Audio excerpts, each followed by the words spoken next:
So in case you don't know who I am Shamel Leonard. I created the Auto Dealer Business School and this group, Auto Dealer CEO Strategies, because I wanted to change how I did business, really. I wanted to become more of a CEO. And on that journey of becoming more of a CEO, meaning like owning my business and it doing its thing while I'm doing my thing, then I learned a couple of things. And then I started to realize that a lot of people get into business, but they need help to transform into like a CEO. So that's what I'm doing here, helping you to become the CEO you want to be, the one that is running your business, probably even multiple locations, making consistent money, a lot of money, vacation with your family, and driving around in fancy cars because you're a dealer, right? So, I'm kidding, but really I'm doing this because I don't want auto dealers to struggle.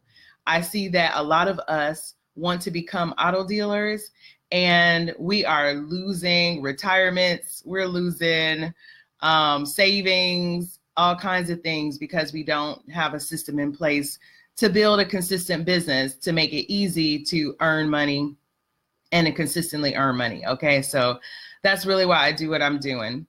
So financing, when I started thinking about it, so when we talk about these topics, it kind of takes me down memory lane a little bit. Like, at what point did I start implementing financing in my business? What was going on? What was I thinking it would do for me and what it actually did? Okay, so that's kind of what I'm going to talk about, and then like how it can work for you in your business. Hey, good morning, Joel. So financing, I wanted to finance because that felt like the big dealer thing to do, right? Like that's a big boss thing to do, like financing. People can come to me and I can say, oh, I can get you finance. It just felt like, okay, that's big business. Like now I'm really a dealer if I can finance customers. Like if they can come to me, they can want any car and I can send them through a process, get the money, sell them the car, and all is great. So I wanted to know how to finance because, I also felt like it was a way to be able to sell more cars. Because before I realized that there are different markets and you should buy your cars according to your customer market. And what I mean by that is like cash car market. There are certain cars to buy for that market. And cash cars move the fastest, right? Because they're cash cars, people don't need to secure financing. So before I kind of understood the different markets, I would buy any kind of car, whatever was a deal at the auction, whatever, I could win the bid on. And people would ask me, oh, do you offer financing? And I'm like, oh, no, I don't. You have $5,000 cash, whatever the price of the car was. So I said, okay, well, I'm having enough people asking me if I have financing. So let me have financing. Had no idea where to start, but I started getting these, check your dealer mail, y'all, okay? I know we're so conditioned that, people are trying to sell us. This is junk mail, they're just trying to get my money. But your dealer mail is good information, okay? It's good. It helps you to understand what kind of resources are out there. So check your dealer mail. Don't just throw that stuff away.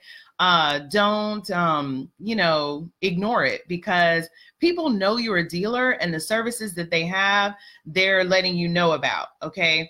So I started getting like flyers in the mail at the dealership or at our office because we had like a small office to start.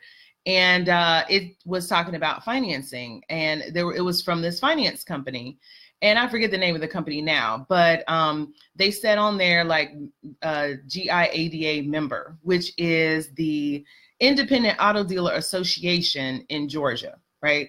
So I said, oh, okay, well, if they're a member, let's see who else is a member, what other finance companies are out there. Because at this point, I didn't know how to choose a finance company to go with, like where to even start. There seemed to be so many, like, how would I even begin?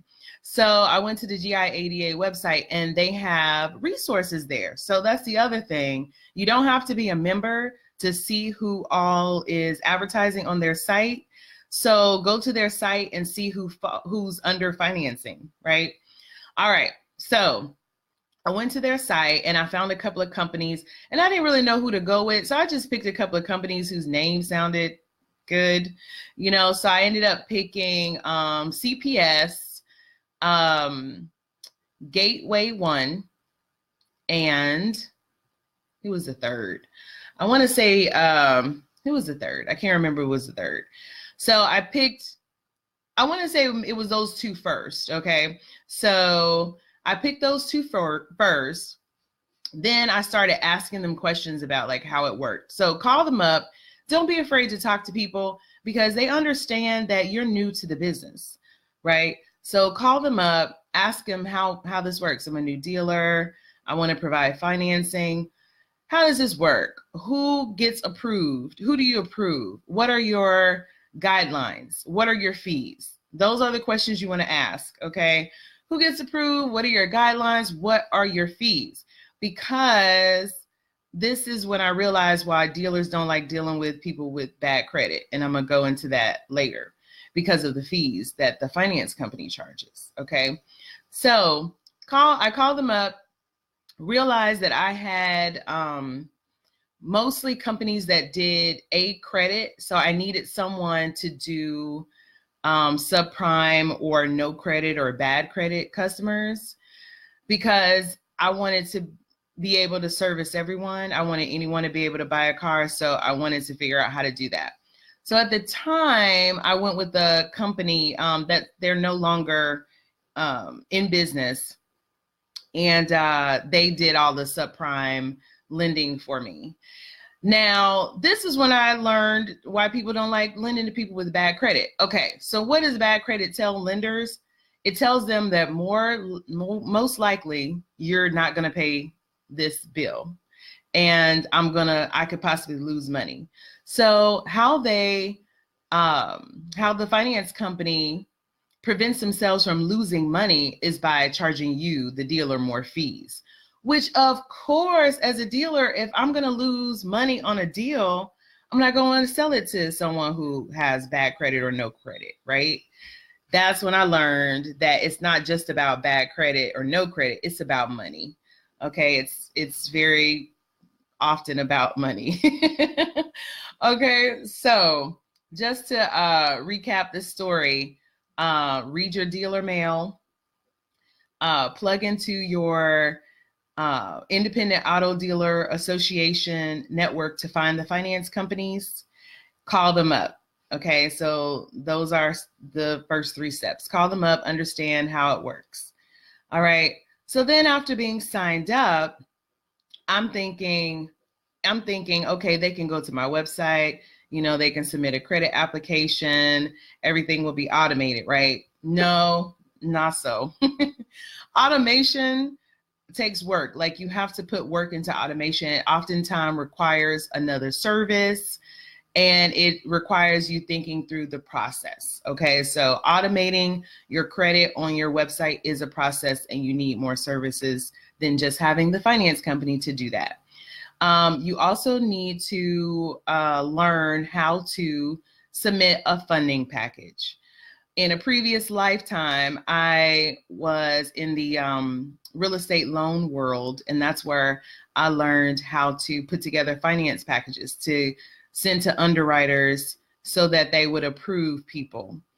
I was able to take that knowledge into my dealership and put together funding packages, because it's not just, oh, well, I got the customer, I got the car. You have to put together the funding package in such a way that your customer will be approved and approved easily, and you are favored by your representative. And what I mean by that is you're sending them easy deals. Okay, everybody wants to work with someone who has it together, and they don't make more work for them. Okay. So are there any questions so far? I'm going to go into like how financing works with auto brokering. I'm going to also talk about trade-ins and financing a little bit, but do you have any questions so far about how to secure third-party financing? Okay, so the tips on how to secure it is basically find what companies are offering third-party financing. And the way to find that is through your National Independent Auto Dealer Association, like GIADA. Not to throw you off topic, Kelvin says, will you email me to let me know if you come up with any dealers in Alabama? Oh, yes, I will. No problem. What is typically included in a funding package? Good question. So funding packages typically have the credit report, the income documents. Those are typically what it has. Now, where it gets tricky is if your customer does not have a job, meaning they do not get a W-2 and they're not a W-2 employee. So that's when you have to have alt documents for your funding package, okay? So again, your funding package includes credit reports or the credit report and funding documents, okay? Also something to be noted is your car also has to fit the guidelines, which is something I did not know about. So every company has like year and mileage guidelines. And some companies also have like, different guidelines. Like there were a lot of companies that were not financing cars with North Star engines. Okay, and so if you have been in the car game for a minute, the North Star engines were made famous in the Cadillacs. Like most people know them, associate them with the Cadillacs. The problem is the metal in those engines was a different type, so it didn't withhold the heat. It didn't withstand the heat as well as other types, and they would warp and they would bend out of shape, and so they wouldn't function as well. And then the car would need a new engine.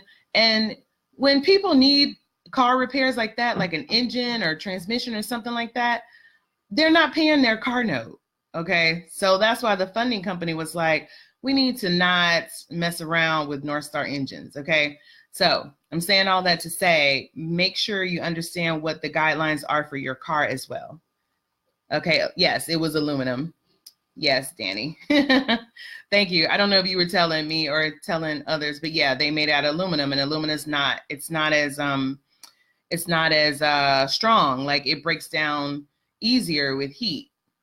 And of course, engines have heat, right? So that's why they did not want to mess with North Star engines anymore.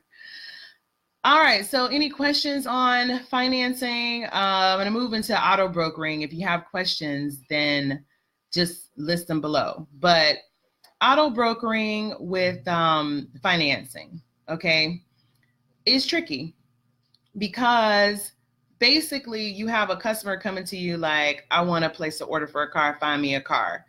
You find the car, then they're like, okay, I need financing. Well, what are you going to buy the car with?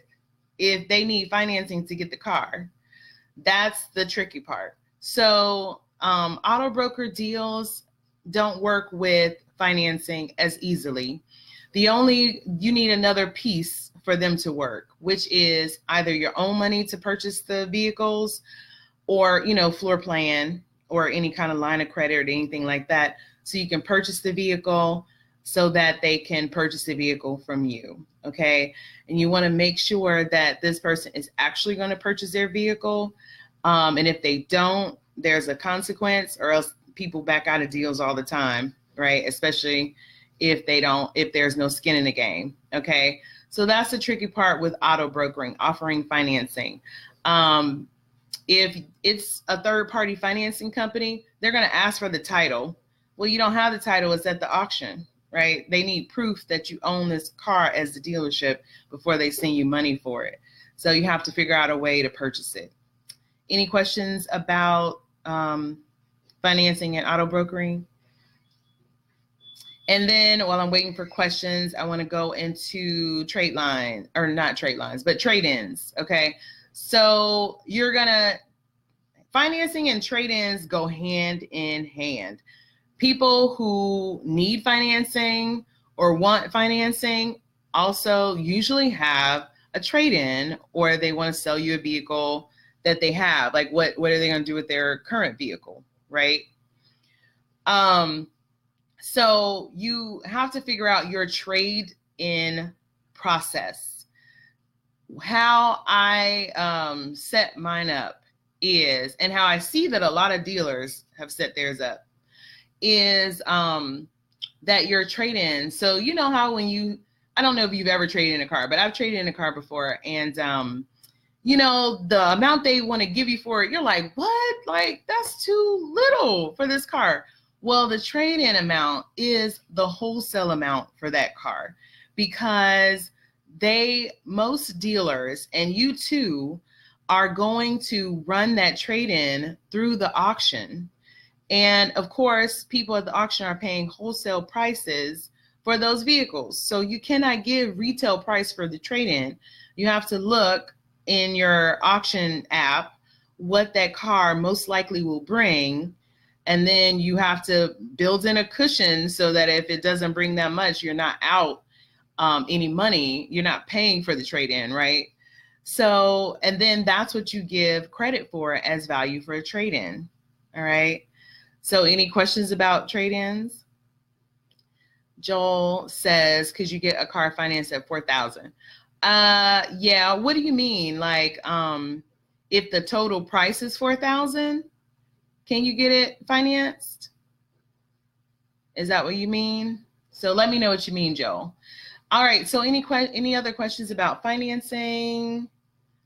Do you use KBB for trade-in or MMR? MMR.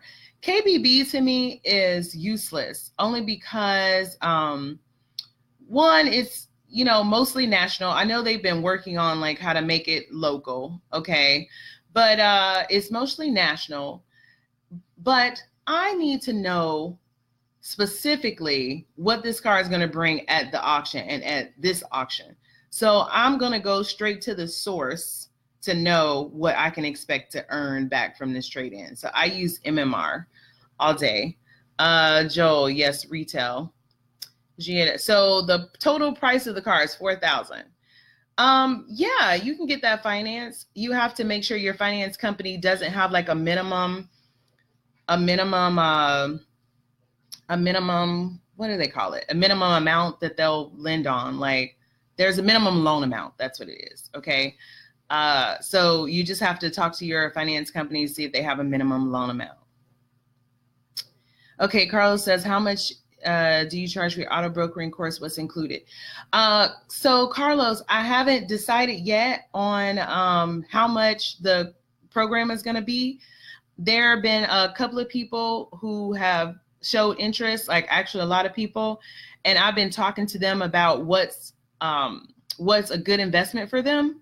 So if you want more information about auto brokering and that program, then I'm going to put the link up so you can put your name in the pot and I can email you, because we're working out the details amongst ourselves. There are about 25, 30 people who are interested, and I want to say Saturday, I asked them to email me like what they wanted to learn so I can make sure I cover those things, and also what would be a good investment, like what they would pay, what they can pay, etc.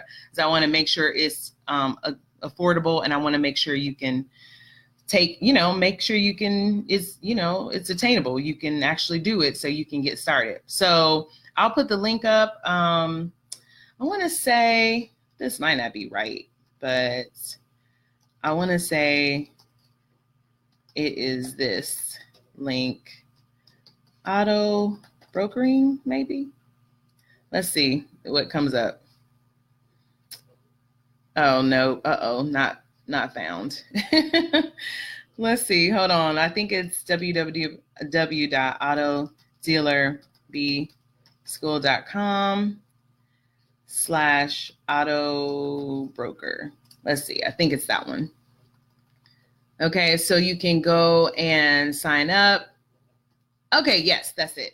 So it's www.autodealerbschool.com/autobroker.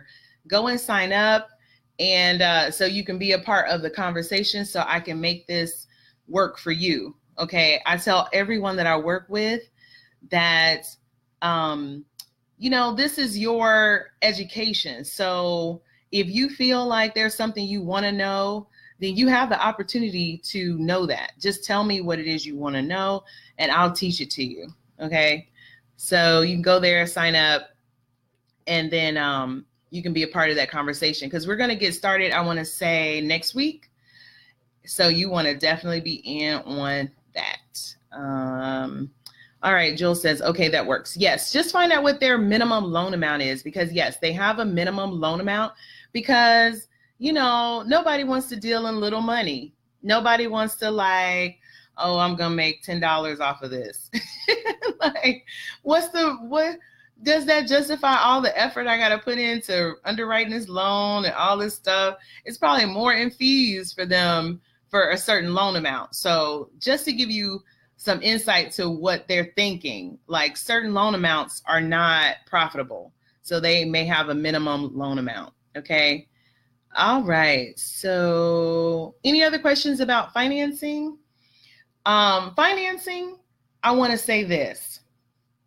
I want to say this, and I want to say it to you because it is the truth. And even though I preach, and I know that other people preach the cash car market, and there are reasons the cash car market is the bomb. Okay, there are reasons that it's a great way to start and build up your business. But let me tell you, when I started implementing financing, that's really when my business blew up. That was really a turning point because I had different cars. I made more profit on each car, and I got different kinds of customers. Okay. And that really changed how much money we made. That changed how much we worked. That changed a lot about the business, and it was for the better. Okay. So you want to eventually, if you're not already financing cars, if you don't already have a finance program where you use third-party companies, okay, because Buy Here, Pay Here is also you providing financing, but it's different. I would encourage you to also have a third-party financing company, because it is when I really experienced the dealer life. Like when I was dreaming about being a dealer and I was thinking about the racks on racks on racks of like money that I would make, and like, having time to take vacations, and like, just being a businesswoman and being a boss, and, like helping people. It was financing that really took it over the edge. So you want to figure out the finance game and implement it in your business, because that is where the money is. And, like time and automation and all that. But it does take more resources. It takes more, it takes you to have a process. It takes you to be strategic. It takes you to have standard operating procedures. And if these are things that you need to still implement in your business, then you need to get with me and have a strategy session so we can figure out how to take your business to the next level using financing. Okay, now that is going to be for licensed dealers. So if you are already a licensed dealer, or if you are currently waiting for your license to be approved, then this is time for you to have your strategy session with me so we can figure out how to implement financing. Because I tell you, that was like, wow, like I felt like, yes, I'm doing big things here. Okay. And so to schedule time with me, the strategy session, we take about 30 minutes, and I ask a couple of questions up front to get to know you faster, so that we're not wasting those 30 minutes getting to know each other, talking about, if you're licensed, where's your shop, all those things. So answer the questions to the best of your ability. so that when we get on the phone, we can go right into your strategy and figure out what you need to do next. Okay. So to schedule a strategy session, you go to autodealerbschool.com/strategy. Okay. And financing is definitely only for licensed dealers, because you have to have a license to be able to sign up with these third-party finance companies. Part of your finance strategy should also be warranties. Those go hand in hand, in my opinion, and that's something we can talk about in your finance session. What's up, Virgil? What is the lowest amount you should finance? Good morning. Good morning, Virgil. What is the lowest amount you should finance? I don't know if I have the answer to that question, because I think every company has their own individual lowest loan amount. The lowest I've ever financed, I want to say, is $8,000. I want to say that's the lowest I've ever financed. I'm searching my memory to see if that's true, but I want to say $8,000 is the least retail price I've ever financed. Because let me tell you this too, okay? Part of being a dealer is also learning about human behavior and understanding different people, okay? So I get a lot of questions about like how to basically help people with no money, all right? And so when you're talking about like what's the lowest amount to finance, if you want to finance an inexpensive car, you have to think about what that means for your business. You want customers who can afford your cars, okay? So if you need to think about financing, a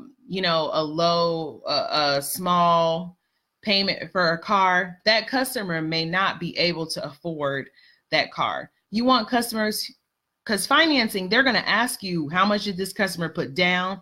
You have got to collect that down payment, because that down payment is part of your profit. Okay.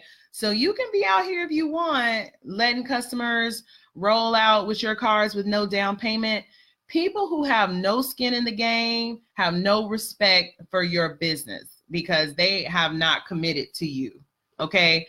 Money is commitment in business, and you need customers who are going to commit to you and they are okay with it. Are you picking up what I'm putting down right now? I know a lot of you, I know your heart, okay? I see you, I know your heart. You want to help the underdog. You want to help the person who is struggling to afford a car. I know. I got into the business with the same intentions, but those intentions burned me. And I'm telling you why right now, because money is connected to commitment, and they need to have money to commit to buying your inventory. Do you understand what I'm saying? Do you have to have your license to finance? What kind of license? OOCC license? I don't know what kind of license you mean, Vernon. Do you mean your dealer's license? Because I'm talking about dealer's license. You have to have your dealer's license to sign up with third-party financing companies. If you're talking about having buy here, pay here, yes, you do have to register as a finance company in your state, because you are providing finance. If you are giving them any kind of payment system, that's financing. Even if you're doing zero interest, even if it's the most informal payment system ever, you're still financing, and the state has to regulate you. They have to make sure you're financing responsibly. Okay, so you have to sign up as a finance company in your state. And most states, you do that through the Department of Revenue. Okay. All right. You're welcome, Virgil. I'm glad you have these live talks. Oh, thanks, Joel. I am too. Yeah. Like I am too, because it's starting to remind me of like the pitfalls, the real pitfalls, and like what was the downfall of my business, my mindset, what actually changed it around for the better. Like I'm enjoying these talks too. So yeah, don't undersell your cars. Like charge the down payment. If they don't have $1,000 for the down payment, don't mess with them. Don't fool with them. Like, they will get if they had to go on a cruise, they would find that $1,000, or whatever it is that they wanted to do, they can find that money. Make them find that money for your car. You are not responsible for providing them transportation. That is not your responsibility. You're responsible for providing for you, your family, your business, keeping your doors open, providing great cars, okay, great vehicles. So don't let these people out here guilt trip you like, oh, and I didn't, something happened, or, it's a million excuses. Okay. The million things. I think I am going to do a talk about, something like, the customer red flags. Okay. Because there are some customer red flags. There are some customers that you do not want to deal with, but I'm going to save that for another day, because it's about financing. Okay. But I just wanted to make sure I drove that point home. Like, collect your down payment. Have a healthy loan amount. You want customers who want an $8,000 car, okay, or more. You want customers who want more for themselves, who will get more for themselves, who have that drive to get what they need, okay? Those cars are going to be better for you to sell too, because they don't require as many repairs as the cash cars. It's a lot easier for your business as a whole. Okay. So I feel like I can talk about that all day. That needs to be like a whole segment. Like, what's good for your business? Get your money. Okay. Secure the bag, because they got the money. They just don't want to give it to you, because they can tell you're a good person and you have a good heart. Okay. What happens when they default on a car payment and you got them financed? Well, it depends on the finance company. So this is the conversation your finance company will have with you. Okay. So 9 out of 10 finance companies, nothing happens. You got your money. Now they have to go after the company. Okay. That's 9 out of 10 finance companies. But when you sign up with some of these subprime companies, they hold you reliable if your customers default. So you want to make sure you understand how you're reliable. Or not reliable, liable. They hold you liable. That's what I meant. So you want to make sure you understand, like, how you will be liable for your customer defaulting. And in my experience, that has only been for your bad credit or no credit customers. Because basically they're like, I took a risk on your customer and they burned me. Where my money? Run me my money. Or get me that car, right? So you have to understand what their process is, because they are not in this business to lose money either. And they are going to be vigilant to make sure they don't lose money. So you need to be vigilant to make sure you don't lose money, okay? So yeah, 9 out of 10 companies you sign up with, nothing happens to the dealer. You got your profit. Now they have to go through the process to get theirs. Okay, any other questions about financing? Hopefully this was good stuff. Like I said, this is just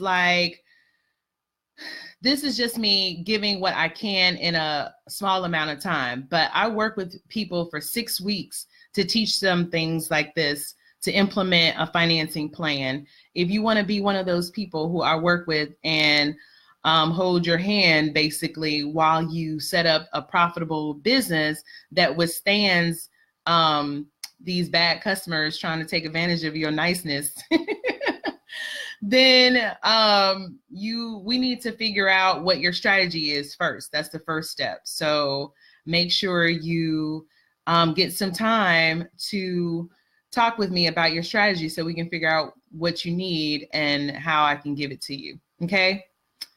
All right. If there are no more questions, let me know that you guys are good by saying, okay, I'm good, signing off, like this is kind of the end. But if you're thinking about some more questions, then type those in.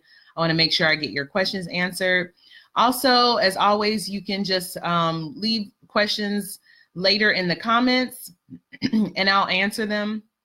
And this is all about financing. I will get with you, Kelvin, about Alabama. And Carlos, hopefully you got the information about the auto broker. Hopefully you signed up about the auto broker program.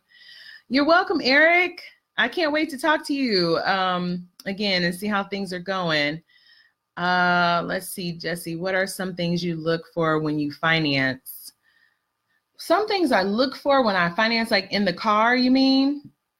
I think basically I just make sure the car has the right amount of miles they'll finance, and it's the year they'll finance. And I don't deviate too much from my normal guidelines of buying cars, which is 4-door vehicles, nice color, nice looking vehicles, something with a little bit of sex appeal. I like to find those cars to finance. So that's what I look for in financing. And what I mean by sex appeal is like the package. Like I got the most luxurious trim of that model, things like that, because people want to have nice things, and I want to be the provider of nice things. So I think that's what I look for in cars. Does that answer your question, Jesse? Joel, I'm good, thank you. All right, Danny, I'm good, thanks. All right, you're welcome. Oh, with the customer, what are some things you look for when you finance a customer? I prefer to finance customers who have a job because they're easier. So those with W-2 where you can prove their income very easily, I prefer to finance them. They're easier and there's just less BS. People who have no job, who are self-employed, and you have to comb through like 24 documents, it's just more work. And also, you never know what's true. You never know if their documents are really true. And you want to be the underwriter before you send it to the underwriter. Because the last thing you want to do is believe that somebody's going to get approved. You send them off your lot or your office location with that car, and the finance company is like, I can't use these documents. You need X, Y, and Z. Once people have that car, it's harder to get documents from them. Okay. So you need to make sure you have all the documents up front. And I tell you, like, all the documents you'll need for like people who don't have a job, because you'll have to know. And it's not just, I'm not the only one you can get that information from. Like if you talk to the finance company, they'll let you know what documents they accept from people who do not have a job. Like they don't get a steady paycheck. They don't have a W-2. Okay. Okay, can you repeat the name of the place to find the third-party loans? So what state are you in again, Joel? Just go to your independent auto dealer association in your state, okay? I'm going to list what those are eventually. I'm going to have it on a page on my website so you can go. But those organizations have a lot of information for independent dealers. Now, I just want to say I never signed up as an independent dealer to get a membership. I didn't see the value in the membership part, but I did see the value in the site. Okay, so go to your independent auto dealer association in your state. They will have like a what will they call that page? Maybe like resources or vendors or partners or affiliates or something like that. They'll have a page that says something like that. Okay. Does that help, Joel? How do you qualify your customers?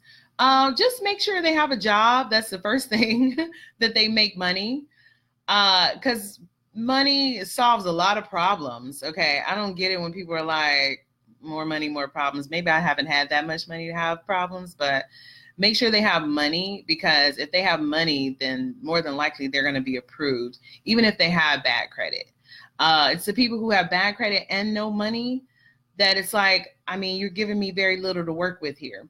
So hopefully that answers your question about how do you qualify your customers, Jesse. If it doesn't, let me know. Joe, you're in California. So if you're in Southern, I think you're in Southern. I want to say I saw your information of where you are. Southern California has a association, and Northern does as well. The Northern one is in Sacramento. The Southern one is in I can't remember. I want to say Fontana. That doesn't sound right. Carlos, yes, thank you. Good advice. Thanks for the training. Eye-opening. Oh, great. I'm glad it was eye-opening, Carlos. Okay, Joel, that was it. Okay, yeah. Independent Auto Dealer Association, Southern California. I think you're Southern. But yeah, Southern and Northern have two different organizations, associations, rather. All right, y'all. Let me know what you want to talk about next week. I am going to put together like customer red flags because I don't think we spend enough time as dealers qualifying customers. There are some customers that is okay to tell them, you know what, I don't want to sell you a car. I'm sorry, my car, not for you, okay?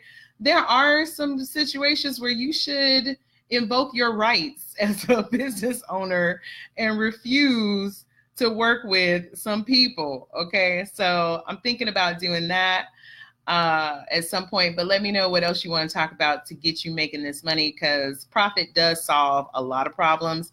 So if I can get you profitable, that's you already there. Like that's 90% of the battle.